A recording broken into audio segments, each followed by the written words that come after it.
Mga kababayan, nauunawaan ko ang galit at pagkadismaya ninyo.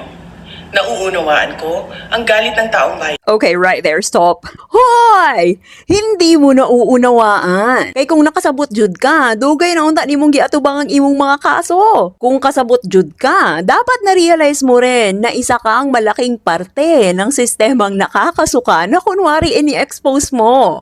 Huwag na tayo magkunwari dito.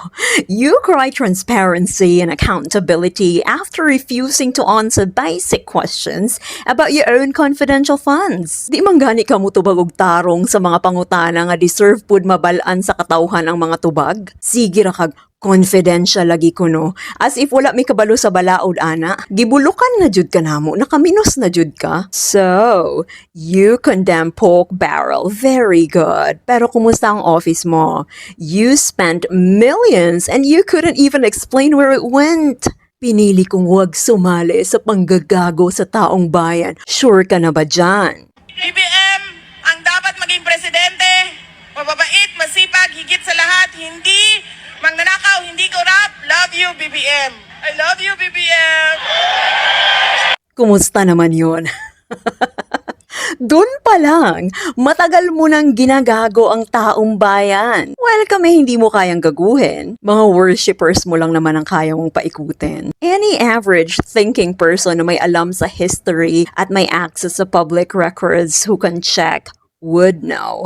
Lawyer ka, diba? You know history, you know public records, you know exactly what you were doing, and you knew exactly what kind of person you were endorsing, pero inendorso mo pa rin. At kung meron mang totoong nambudol dito, ikaw yon. Laging sinasabi ng mga DDS na ikaw din, pati ikaw daw ay nabudol din. No. Sa tinunay nga pagkasulti, ikaw ang number 1 nga nambudol nila. You blame the Congress for impeaching you, but hey, you gave the Congress a grounds to do so. You walked out of hearings, threatened the president, cursed on Zoom, and disrespected the Constitution you vowed to uphold. Kaisa ako ng milyong-milyong Pilipinong nadismaya at nandidiri sa pamahalaang lulong sa insekuridad at walang kabusugang kasakiman. Pwede nga. Kung nadismaya at nandidiri ka talaga, why don't you drag him down with you? Diba nangayo pa manggani kag pasaylo sa katawhan sa pag-endorso ana imuhang partner? Mangayo ganig pasaylo, pakitaan purog aksyon, diha nato makita kung sincero ba jud ka. Diha nato makita kung tinud-anay ba jud na imuhang pagpangayog pasaylo. Yung humingi ka ng tawad pero gusto mo kalimutan namin na parte ka ng krimen.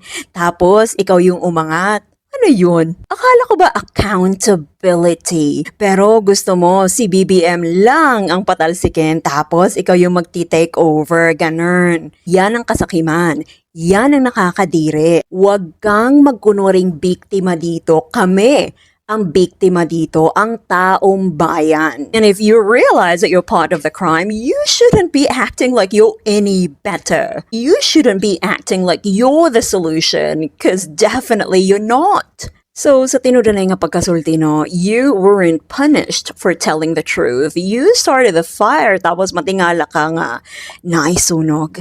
So, yeah. Your actions are finally catching up with you, and that's what you have to understand. Yan ang dapat mong maunawaan. Yun lang. Bye.